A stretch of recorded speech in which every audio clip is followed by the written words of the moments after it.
I kind of do too. Oh. Yeah, I know. We're like, we already need to get started because we're already halfway conversing about things. So I know there's a couple of things I'm like, oh no, like we should record this. So with that kind of mindset, I just wanted to share what I read. I tend to follow the moon, and there's this moon app, and it tends to tell you different things about different days. And I mean, I don't believe it 110%, but yeah. Sometimes it's like bang on, and I'm just like, okay, I need to read this for us today. So today is day 10 of the moon, and one of the characteristics is it's a day of spiritual self-reliance, but not alone. The study of family traditions and roots will bring tangible results. It is recommended to search for purpose by working with the history of the genus. Often there are revelations. Another aspect I found really curious about today was it says that you have enough energy to do a full week's load of work. And like I was mentioning to you off camera, I was just like, so I created a list of things I want to talk about, and I was like mapping out this idea, and I have like stuff I want to say, and I'm just like, where's all this coming from? Because normally when I'm chatting with you, I'm like improvising, right? I'm like, oh, just go with the flow. Mm-hmm. But this morning I was just like, Yeah. it's salty day, but so I'm going to try to talk at a reasonable pace, and I'm going to try to follow my list, because I feel like it's appropriate when you get into these energy fields, that it's nice to have like, what are you going to do first? What are you going to do second? What are you going to do third? Yeah. Or it won't make sense to people that are listening. Love it. So one of the things that has been like pretty loud in respect of other people talking about it, dreaming about it, it's been a pretty dominant theme within the last week, is the ancestral line, is this kind of family healing, understanding like that, you might have to heal up to 7 generations in order to kind of allow yourself to shine, right? So I had pulled a card the other day, and sometimes I pull a card and I don't put it back.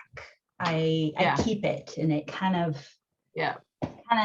sticks with me. Oh, la, la, la. So I wanted to share with you the card, but also, again, this very dominant theme that's kind of surrounding my life at this moment.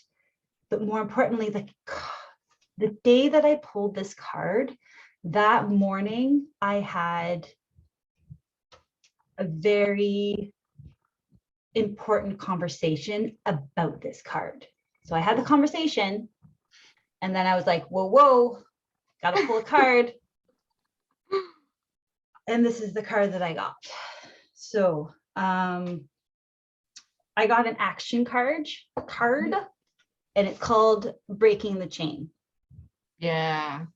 So this card, for anybody that is not familiar, this card is about ancestral patterns, healing, rewriting the future. And you can believe me, or you don't have to believe me, or you can believe me a little bit, but I believe you. Yay, one person. But it's just like, it was so important for me to have almost like a confirmation of what was going on. Because Mhm. sometimes you can interpret things here and there, but I'm really tapping into my intuition, and these cards are helping to Mhm. just give me a little confidence, give me a little boost Yeah. that says like, hey, you do know what's Yeah. going on. Yeah. Yeah. And so I just want to read what the action is for me at this time, and maybe it's for other people too. Mhm.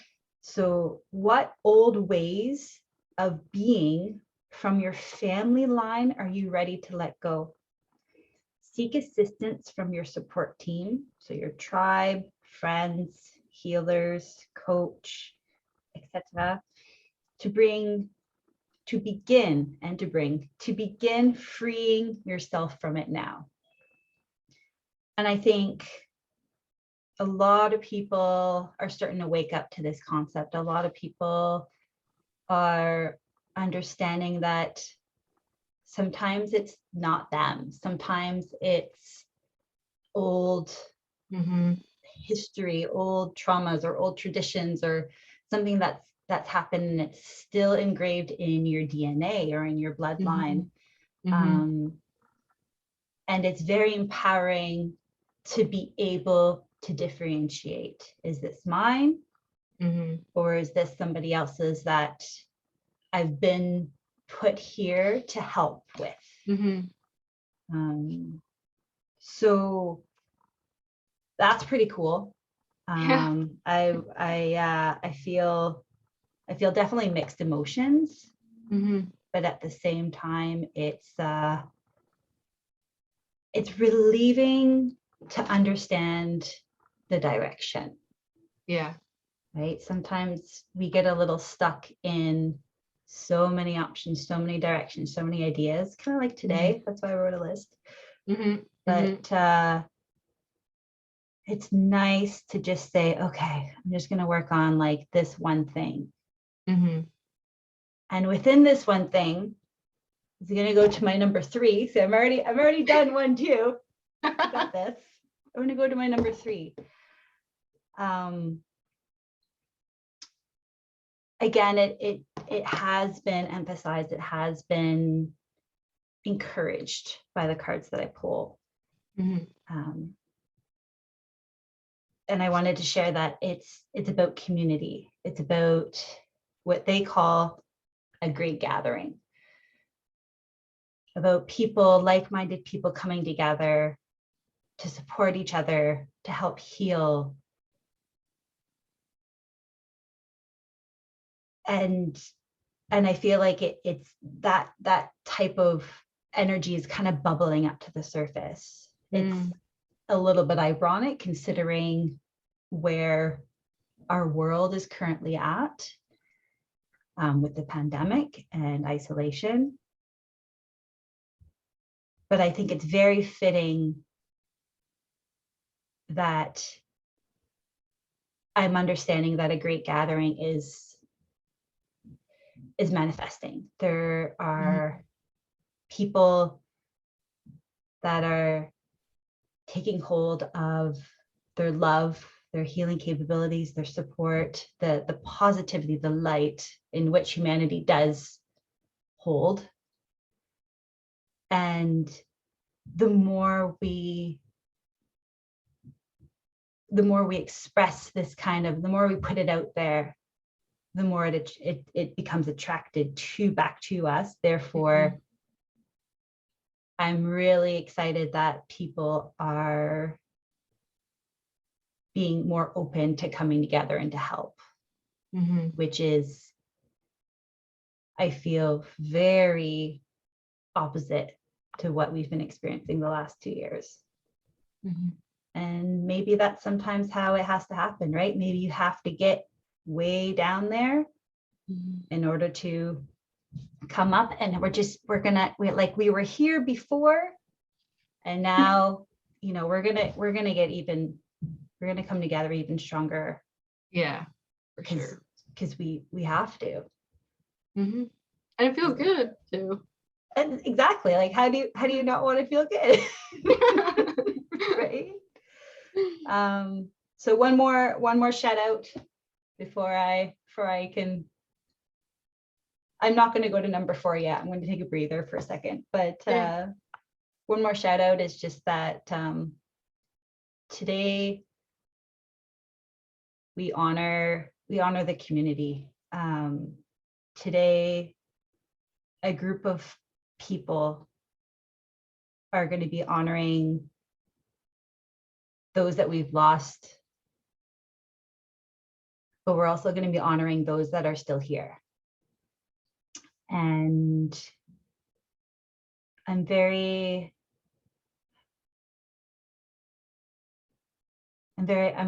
grateful that that it's happening. I'm very grateful that people are open to it. I'm not surprised, but it's a really good feeling to make traumas, to transform tragedies into building something great. Mm-hmm. And I hope that these little initiatives can inspire and blossom and grow into bigger ones, which will then create a global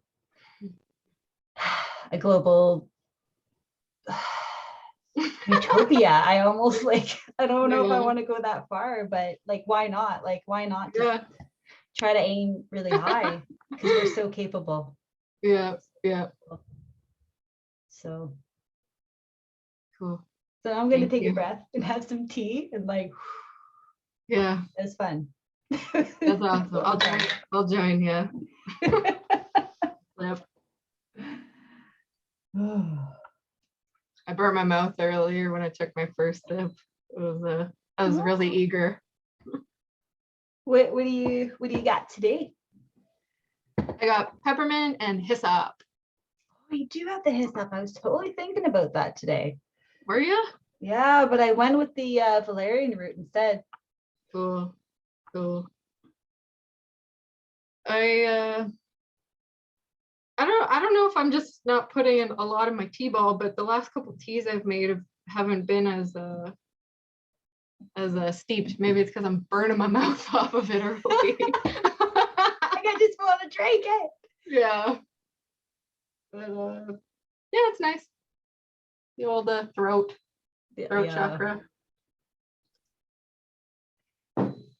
I wonder if it's, could be just a little hint of, hey Jess, remember about the patience part of everything? Yeah. Yep. Sometimes it hurts if you don't wait until you're supposed to. Yeah. Or it could also be an opportunity to be a little bit more creative, because the first thing that came to mind, I was like, why don't you just make yourselves 2 cups of tea, dilute one with cold water, and then you can drink it whenever you want, and then save the other one for when you want to sip on your nice hot tea.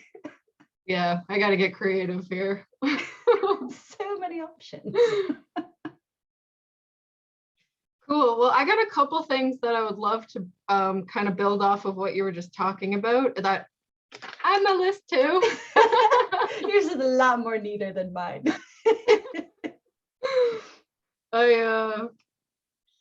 Okay, so I love the ancestral line stuff, because this week my kind of one of the things I've been focused on is DNA activation.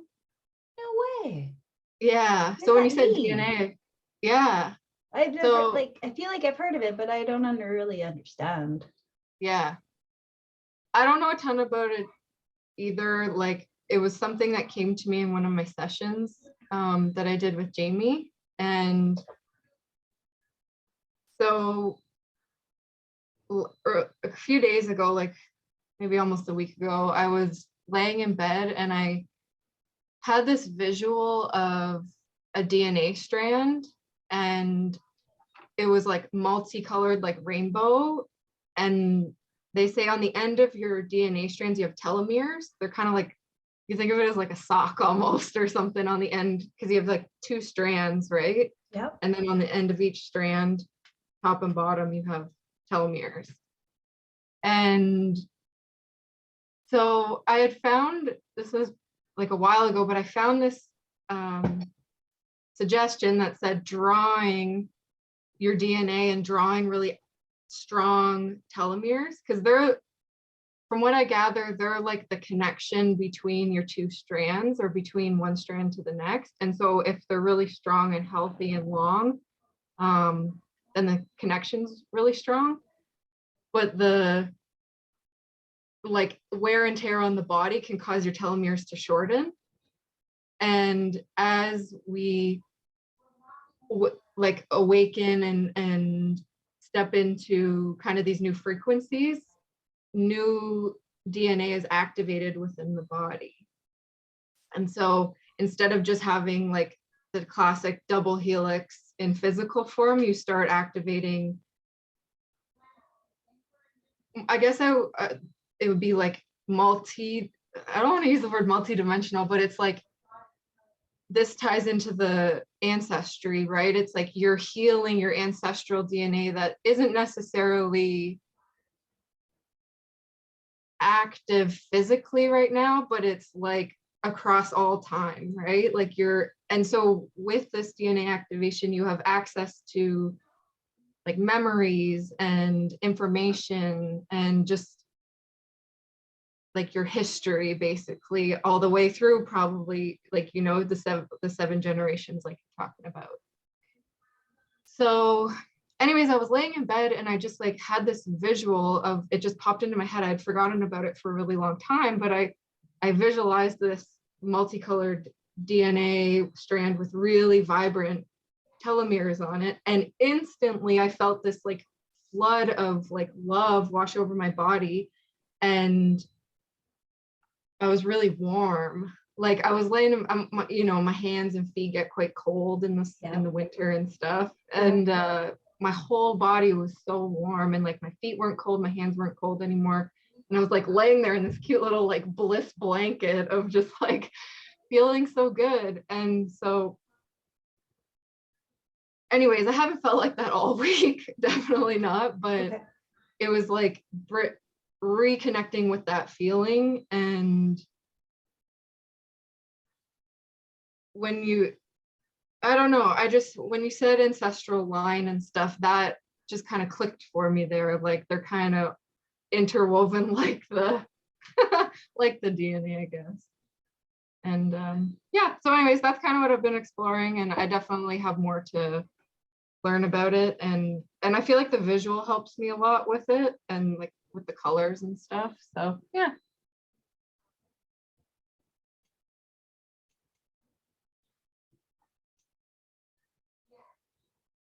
Interesting.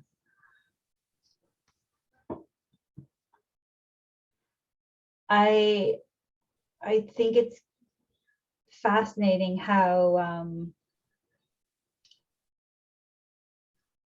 you're opening up this sort of teaching, right? Like you said, like, you're like, I don't really know too much about it yet, but you're going to dive into it, and you're going to, you know, share with whomever, or what you are learning. And it's again, it's like through your story, through what you're learning, I'm totally gonna be a little bit of a sponge and be like, absorb it, see if like I can play around with it a little bit, and like seriously, Jess, stop being aligned with like what I'm going through, right? Like come on. But no, like I think this is amazing, because again, like it's a little bit of that proof to people that if you have these intentions, you put your energy towards something, it's that law of attraction, right? Mm-hmm. Like you could have been working through whatever, you could have been diving into whatever other types of topic, and yet, you know, this specific one is the one that's like, so this happened a couple days ago, and there you are, Mhm. helping me visualize and helping me start, because sometimes it is that just begin. Like we could all have like ideas, that's fine. But I feel more motivated now. I feel more open into following, into being curious along that path. Mhm. And I mean, how many people grow up with parents or grandparents that teach us about this type of knowledge, this type of discovery. Maybe they do and we weren't ready to hear it, but from what I can recall, like I wasn't encouraged to dive into, looking at old patterns, old family traditions. Like I love learning about where I come from and where my ancestors come from, but the link between how you can become lighter and, I don't want to say a better person, but like just like a more complete person by helping those that are in a sense connected to you in a more spiritual sense. That's amazing. For sure. It's almost like, and we've talked about this before, is like I feel like it's a mutual teaching and learning, or a simultaneous, like I feel like as I'm teaching, I'm also learning. Like even if I'm just writing something myself, right? It's like there's some stuff coming through that's teaching me while I'm like relaying it through, if that makes sense. Or like what I always feel with our conversations, it's like we're simultaneously teacher and student, and I feel that way with a lot of people, like, a lot of instances where the information's being shared, but it's mutually reflected, or and it's kind of like we said about the grandparents, is like maybe they didn't share it in the same way, but verbally through communication in verbal form, but it could have been ways that they just treated you or respected you, or even chose to live their life through leading by example, like that type of stuff. That brings an interesting idea in the sense that I think it's pretty common that grandparents treat their grandchild differently than they would treat their own child. Yeah. Right? So as a parent role is different than a grandparent role. And I'm almost getting a sense that the grandparent role is what you were just talking about. It's more of, I want to say, like less societal, less restrictions, less like personal development, like all the textbook kind of stuff, right? Yeah. But in the grandparent role, we do get, and I'm wearing my grandma's rings, of course. Cool, so cool. And the grandparent role is maybe it's more authentic of themselves. Just different pressure, like different energies, because they don't have the same pressure. Yeah. Interesting. I've heard multiple people say that once they became grandparents, it was a completely new and different feeling than raising the children themselves. Exactly what you're saying. It's just like a different role. And that's cool, because it's cool to have both, if we're even lucky to have both, right? Like it's a pretty good life. Yeah, definitely well-rounded. Get a little bit of everything. Yeah.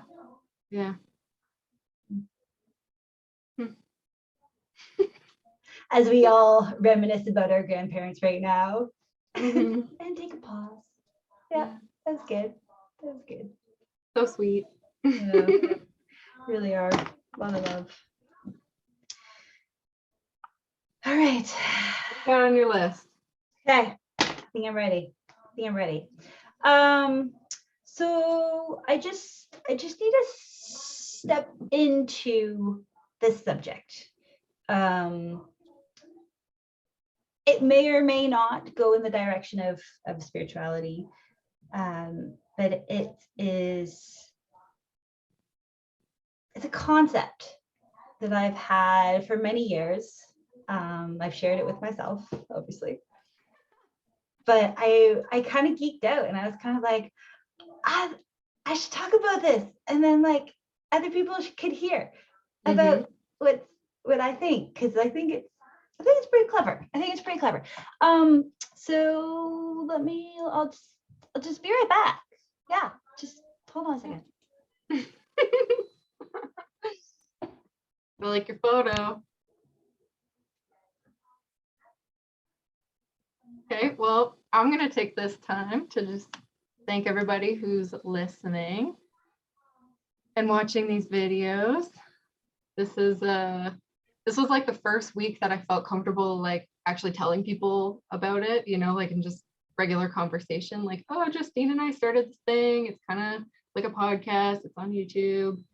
And also this week, a lot of people shared really positive feedback too. So that was really cool because, you know, when you start anything new, even though like we were really excited about it and we feel really good about it, you still don't know how, when you're sharing it with everybody else, what the response is going to be. And anyways, it's been really good. And that's just been super uplifting for me. And I'm sure Justine feels the same.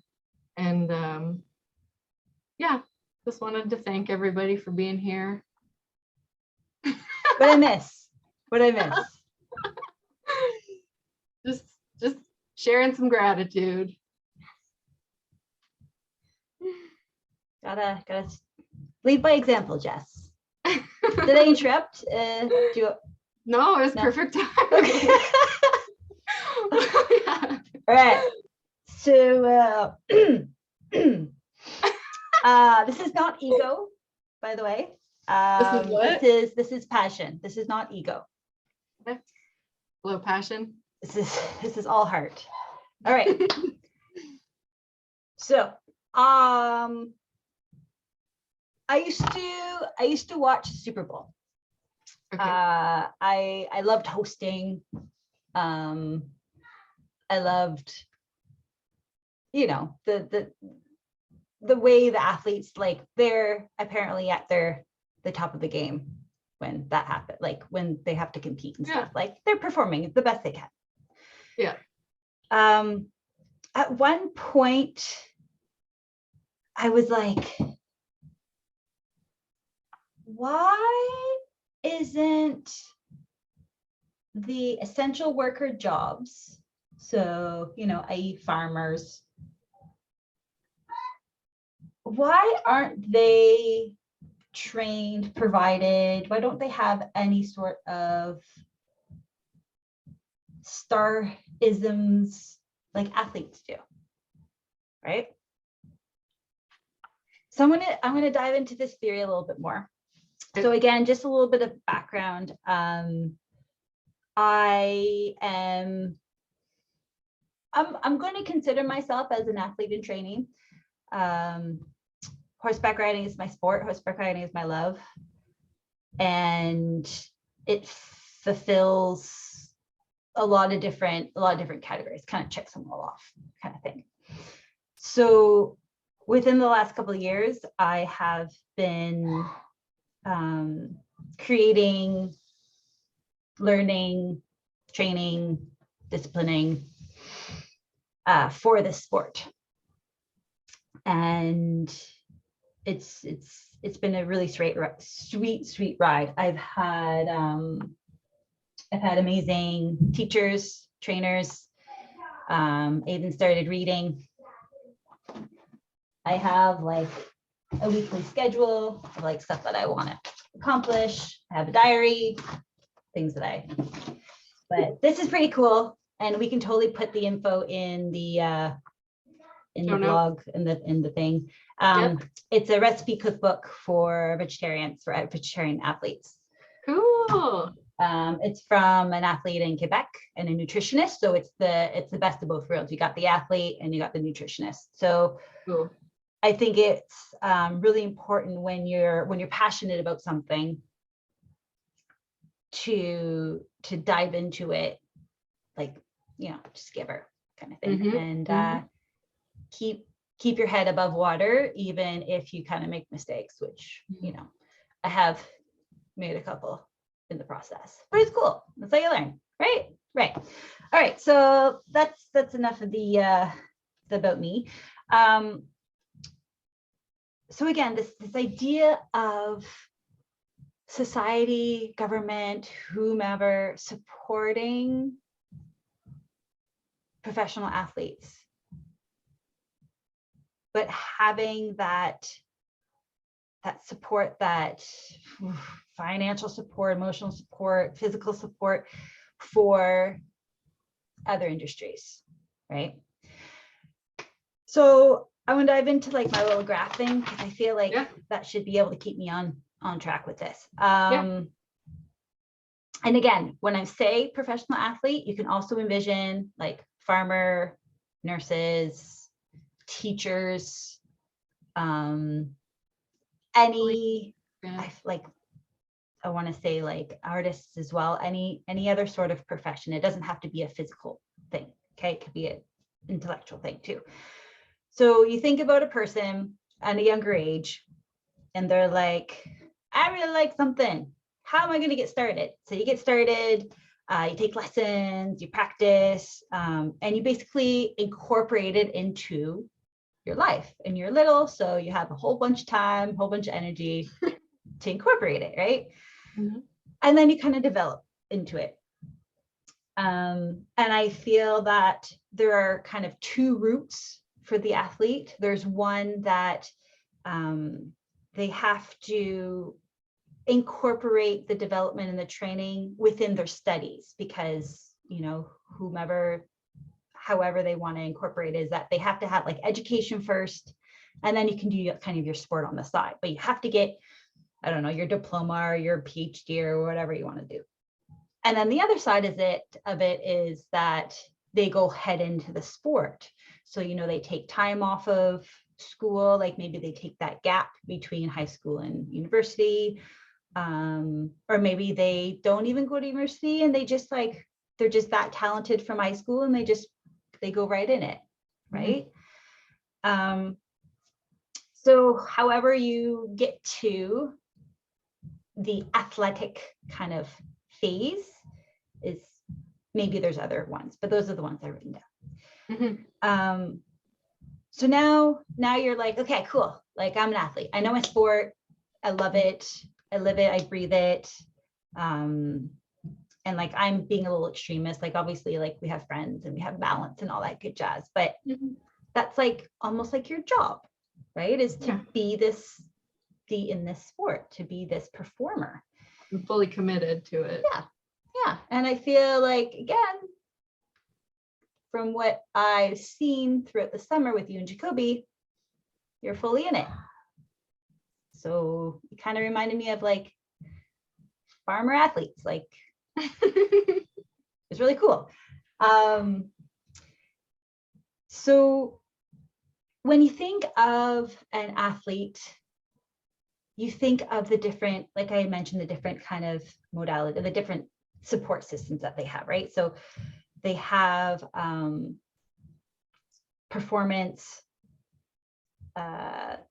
therapies, performance doctors, you know, like they have people on their support team that's going to enhance their performance.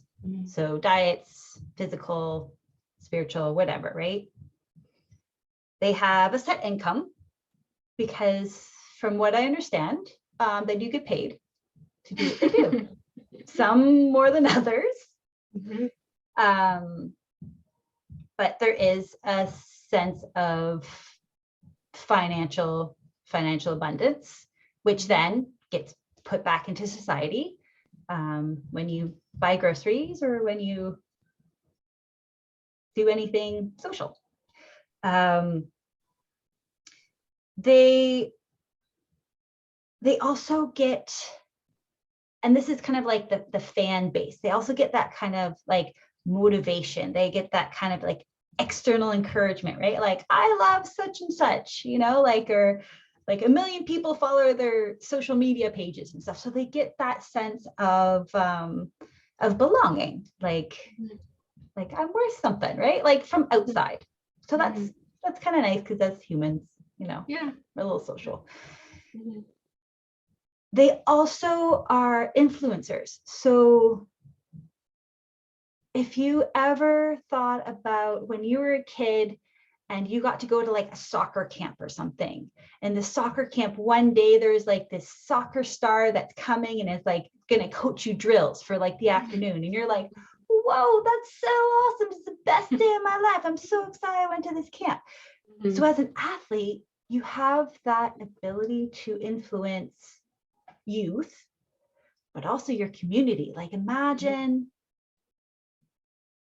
I became like this Olympian, and I'm born and raised Windsor, Ontario, you know, I travel the world, etc., etc.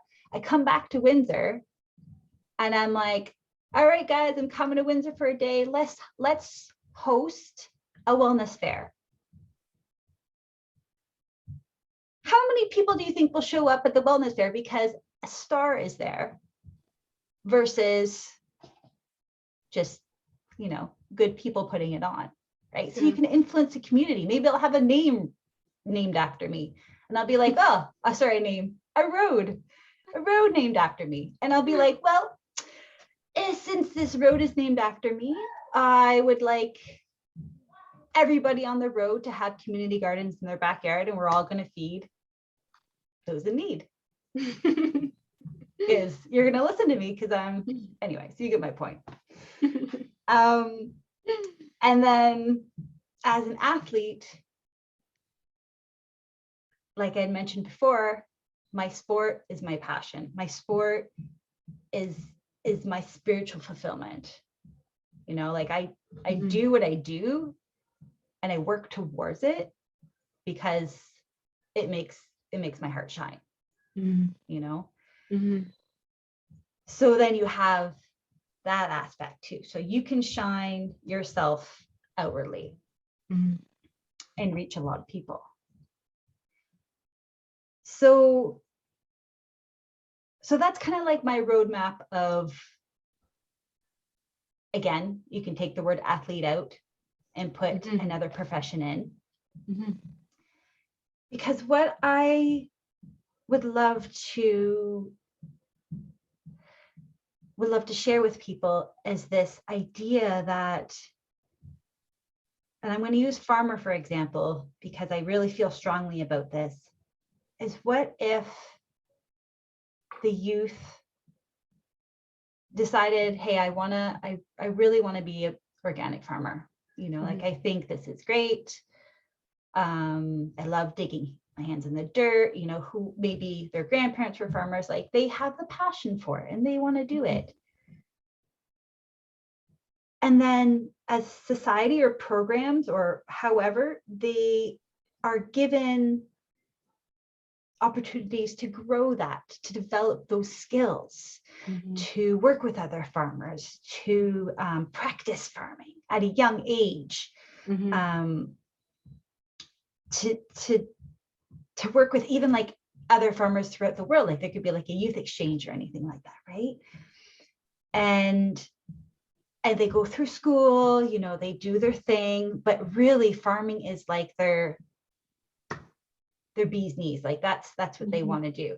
And, you know, within farming, you can kind of branch out, you know, maybe I want to be a specialty in onions. It happens. It's an inside joke. Nobody else is going to get it, but that's okay. Or they want to be a beekeeper, or maybe they want to farm flowers, herbs, you know. So you branch off into your specialty. Now you're in your specialty and you have support systems all over the planet, but you also have your specialty support system. So within that association or that entity, you have access to financial abundance. You have access to physical therapies, to dietitians if you need it, you know, because in my mind, if you train with an athletic mindset, you can build your body to perform at an athletic ability. Mm-hmm. So again, it's my understanding that like the type of farming that you guys do is very labor intensive. A little bit, a lot. So what if there were ways that society, that the government, that whoever, the community would give you so that you can then be the best farmers, strongest bodies, Mm-hmm. brightest spirits, Mm-hmm.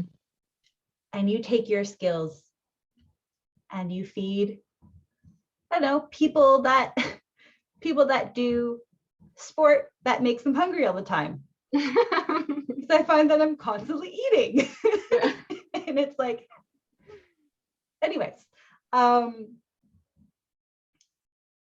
So I guess at the end of the day, that's kind of like my rant. And that's, I want it to be more of an opening rather than we Mhm. need to change everything like this, but Mm-hmm.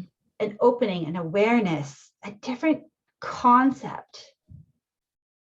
Because at the end of the day, if we develop people with the same finances, the same opportunities that we develop professional athletes, Mm-hmm. that would be quite a different world. Mm-hmm. Quite, in my opinion. Yeah. And I feel like our human spirit would be a lot lighter because we'd be pursuing what we love, pursuing what we're passionate about. And if we can do that in a very, I'm going to say healthy, you know, if we're healthy, we can perform at our best. And Mm-hmm. not even just physically, like you don't have to be physically active in order to have a passion, in order to be good at your passion. Mm-hmm. So at the end of the day, I would love for people to just be open to a concept like this. Just, Mm-hmm. you know, start the wheels turning, be like, how could I better myself so that I can perform better in what I do? Mm-hmm. Yeah. Yeah. I love it. It's different, eh? Yeah, but I feel like the vision you just, that whole, you know, your whole drawing there, your vision of it, it's like I see that for sure. It resonates strongly with me for sure. And what's interesting too, so you had texted me earlier in the week mentioning the athletic mindset, right? And when I read the text the first time, I read athletic as authentic. And so for like 2 days, I was like, authentic mindset. And then I read it again and I was like, athletic mindset. I was like, oh, I've read it wrong. But what's funny is this whole thing that you've just like explained and done, and it's like, this is your authentic mindset too, right? Like this is your authenticity coming through. So it's funny how it played out like that. But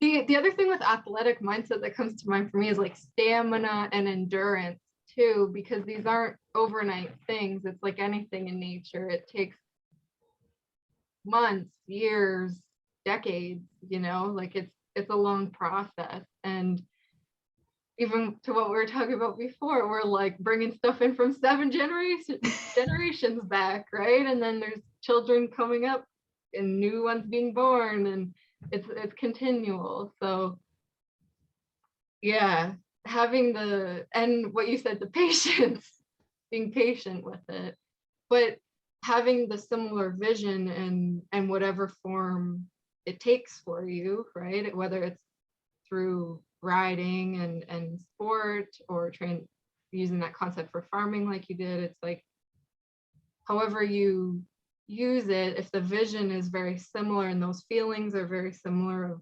equal opportunity and teamwork and community and feel good connection, then whatever form it takes can be authentic to the person who's, you know, bringing it through, which is cool. I'm so glad you shared that. I can tell something there were you definitely put, a lot into. I feel like it's been boiling for a while, and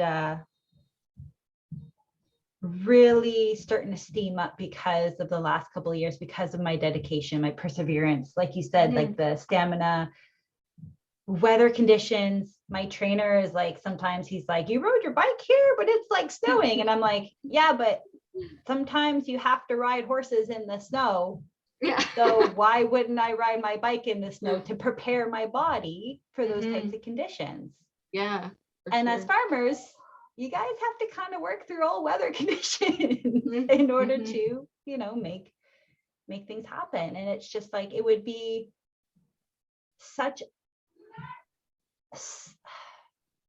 a lot easier. Everybody loves the easy button. I see it all the time. But it'd be a lot easier if I said at a young age, I really want to do this. How can society support me through the journey? And once I'm in the journey, how can society, again, keep me on that track? Because I find that there is a fear with regards to financial stability. There is a fear with regards to, well, what happens if I get sick? What happens if I break a leg? Where's the support going to be? And at the end of the day, I not only do this sport because it fulfills me, but one of my greatest joys was teaching Pony Club. You're surrounded by a group of people, a group of youth, innocents, that are basically in awe with every word you say. And they're at that stage where they're open to learning, they're open to concepts, they're open to, you know, to what you have to say. And it's magical, right? So I don't know how I mean, I know how it could happen, but it'll take a while if people start to get the hints, start to shift very slightly, to start to lean in that direction. And in each decision every day too, although it seems like a long-term process and kind of a life's work, it's accomplished each day and each decision. And to some extent that gives you the motivation to keep going, because you're feeling the progress and you're feeling like you're still accomplishing it, even though the long-term effects will potentially not even, you know, Jacoby and I say this all the time, we're like, sometimes the stuff we're doing, we might not even see in our lifetime. We're just doing it now, and it exceeds our lifespan, you know, which is your imprint. Yeah.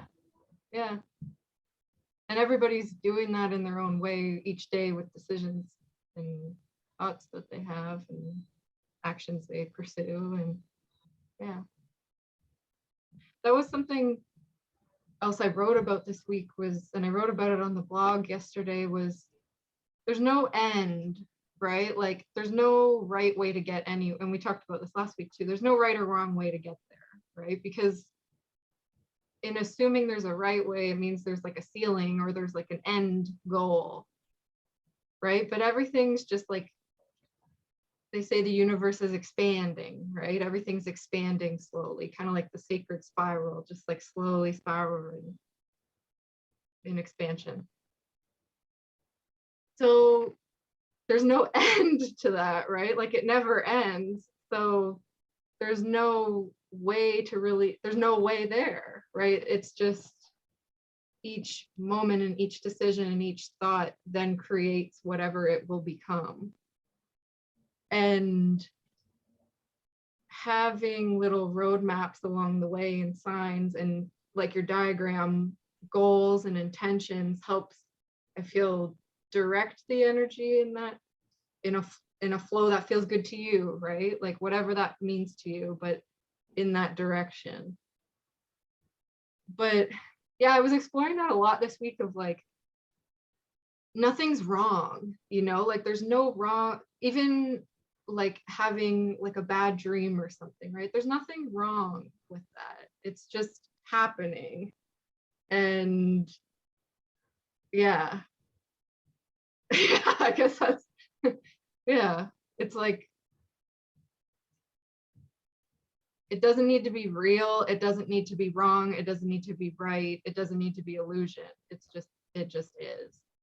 And by these creative impulses that people have, like the one you just brought through, it's like you everything's kind of like gently moving in a particular fashion, you know, but it's not like this, like, I don't know, like a train track where you can't get off, right? It's like, it's just kind of like yeah.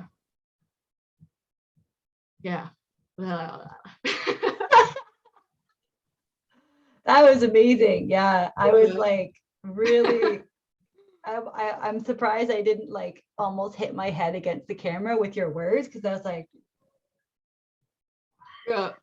No, I felt the same when you were talking. I was like, like boom. Oh, sorry guys. Cool. Nice. Nice. The other thing, so before we started recording, and then we were like, we got to record this. I wanted to read you this Taurus thing from my book I have here, As You Are a Taurus. And That I am. yeah, so, and to just tie it into the ancestral stuff, this book came from my great-great-grandmother, who was a dream interpreter, palm reader, and in tune with astrology. I'm sorry, can you hold up the book one more time? Just hold it up. Yeah. Like, yeah. gosh. So it was written in, or published in 1940, and it's called Your Dreams, Your Horoscope. And there's different sections of it. Like there's a really big section on dreams, but at the end it has a lot of different stuff about horoscope. And anyways, I always find it interesting how aligned some of these things are. And although it can shift based on like where the moon was in your like when you were born, and all the other planets, like your sun sign is Taurus. And it just, yeah, I'm glad we waited for recording for this, because after everything you just talked about, it's quite fitting. So yeah. Okay, so Taurus people have an instinctive understanding for all branches of farming, planting, and cultivating. They make fine gardeners, horticulturalists, and florists. They succeed with breeding animals and with poultry. They have scientific leanings along the lines of natural history and domestic science, and could work enthusiastically in the fields of bacteriology and dietetics. The dietitian has a great commercial possibility today. Building is another field for which the Taurian is adapted, especially the construction of homes. Modern housing is a great industry, and the possibility of improvements in this line opens new vistas of progress. Last mention, but very important, is the Taurus gift for singing. Some of the great songsters of the world have the sun, moon, or some other planet well aspected in Taurus. It was like everything. We're talking about singing and dietitian, like, yeah. Like attraction And all, to of food. course, Yeah. yeah, and the animals. And the animals. Wow. Yeah. I mean, I'm almost 40 and I feel like there wasn't really anything growing up to influence the decisions that I've made, right? Like Mhm. if you would have read to me that passage back when I was younger, I would say, oh, that's just, and today I would say, oh, that's just because you read that to me and I probably manifested it, blah, blah, blah, blah. Yeah. But like sitting here and being like, wow, I've lived a life and I'm, on the journey to another one. And you read that to me and I'm just like, yeah, I don't know how people could say that there is no such thing as special abilities, right? Like as links to different beliefs like that. So thank you. Thank you. Thank you, Madame Vendors. I also find it's important, well, for me anyways, to have every once in a while these little confirmations, right? Because you do your thing and you're trying to be your person, you're trying to be your authentic self, and you're like, I think I'm on the path, I got this. And then every once in a while there's like moments like these where somebody just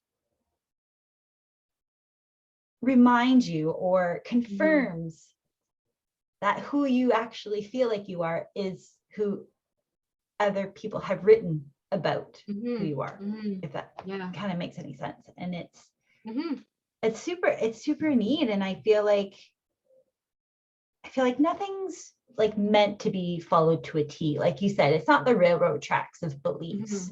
But I think that it's important that every once in a while, especially when we feel a little lost or we feel a little lower, to just have these little sparks. And it's kind of just like it's almost, I want to say, I'm looking at these sewing pins and I'm like, yeah, it's almost like a pin in the butt to like poke me, like, oh, right, thank you. I am that. But, yeah, cool. For sure. That's awesome. The Gemini one was all about communication and speech. Is that you? Funny. Yeah. Gemini. Interesting. Why don't you read it for anybody that's listening that is a Gemini? The Gemini person is designed for success in the newspaper or publishing business, and this includes the advertising and publicity or radio advertising fields. They have a natural dexterity that inclines them toward dentistry or commercial art, and combined with this facility goes a searching, analytical type of mind, which often makes a successful inventor. A flow of ready speech is one of the Gemini's gifts, and sometimes these people make clever lawyers and tutors. The Gemini person with the mathematical mind turns to finance and stock operation.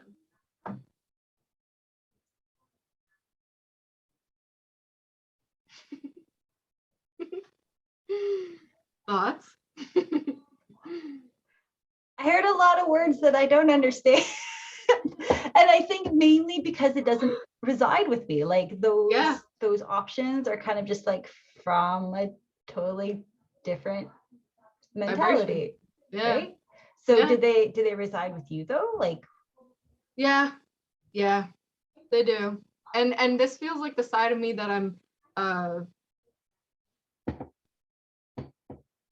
like not opening up to, because I've always felt open to it, but allowing myself to step a bit more into this season with bringing on more help on the farm and asking for support in other realms. And it's opening me to focus on certain things that I enjoy doing and I'm good at, and they wouldn't be considered traditionally fun jobs for anybody, you know, but I like doing our taxes and I like doing like sales and that type of stuff and writing up invoices, and it's like I do enjoy that stuff. So it's giving me the opportunity to not feel like overexhausted from the labor, and to the point where it's like getting rushed or just completely overlooked or that type of stuff. So, and also I've been drawing a lot this week. Like we were trying to open up a bit more to like some creative stickers or labels for our packaging and stuff. And so I've found time this week for that. So that's been cool. Just like,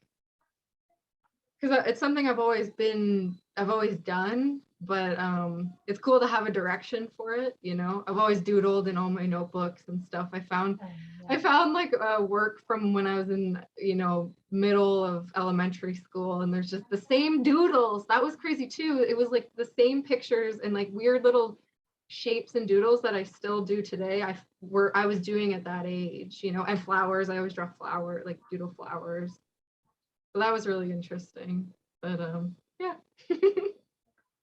Sometimes I find myself and again, it's like that authenticity. I find myself trying to tap into what I used to do, because I feel like there definitely was a point in our lives where we were following the flow that we were meant to follow, and then, you know, life happens and you kind of get influenced here and there. But yeah, I agree. Like if you kind of, and it's not nostalgic, like I don't get lost in it.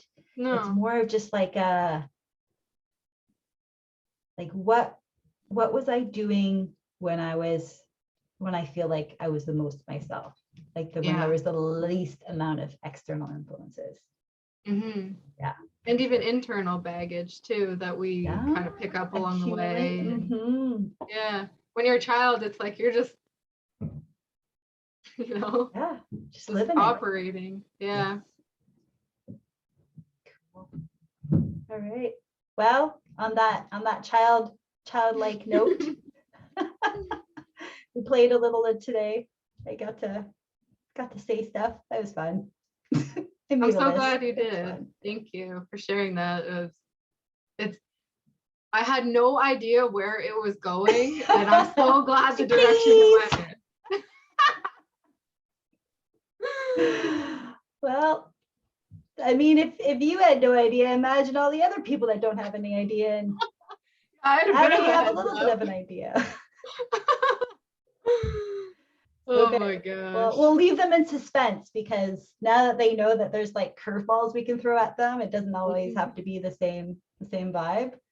Then whatever it wants to be. Yeah. For sure. Such is life. Yeah. It's life.